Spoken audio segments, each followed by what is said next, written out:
Tiniyak ng Philippine Coast Guard na hindi makakaapekto sa search and rescue operations sa mga nawawalang sakay ng lumubog na recreational bangka sa Davao ang pagkakasibak sa commander at 7 tauhan ng PCG sa Davao City. Yan ang ulat ni Regine Lanuza. Para hindi makaapekto sa investigasyon, pinalitan na ang commander at 7 tauhan ng Coast Guard Santa Ana Substation sa Davao City dahil sa nangyaring paglubog ng isang recreational motorbangka na MBC Amihara sa Davao Gulf. Dagdag pa ng Coast Guard District Southeastern Mindanao, ililipat sila sa headquarters habang nagpapatuloy ang investigasyon sa lumubog na bangka. The personnel of Coast Guard Substation Santa Ana was already given a relieved order and they will be assigned on Headquarters Coast Guard District Southeastern Mindanao pending the investigation.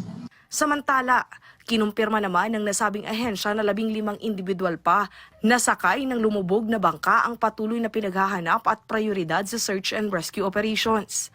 Hawak na rin nila ang manifesto ng nasabing bangka, pero tumanggi silang isapubliko ang mga pangalan ng mga pasahero. Mahalagaan niya na makita at ma-rescue ang nasabing mga individual.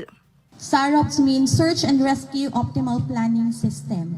So ito po yung system na ginagamit ng Philippine Coast Guard to determine po kung saan po namin sila dapat hanapin. Kasi when it comes to search and rescue is we really have to determine the area to be searched on para hindi po tayo magsayang ng logistics. Bukod sa Coast Guard ay tumulong na rin ang Naval Forces Eastern Mindanao sa paghahanap sa nasabing nawawala. Nakipag-coordinate na rin sila sa bansang Indonesia upang mapadali ang paghahanap. Also provided our special operations team, our Naval Special Warfare Unit 7, together with their special boat team.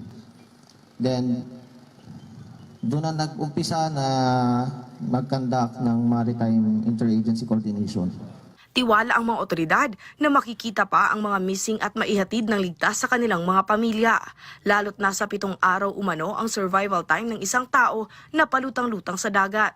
Need to consider now is the safety of those survivors. And time is of the essence sa ginagawa namin ngayon para ma-ensure na ma-rescue namin sila.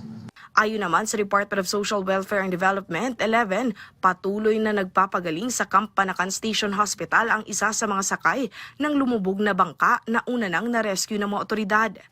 Dehydrated ito nang ma-rescue at hindi pa umano stable ang emosyon nito dahil na rin sa trauma. Regine Lanuza para sa Pambansang TV sa Bagong Pilipinas.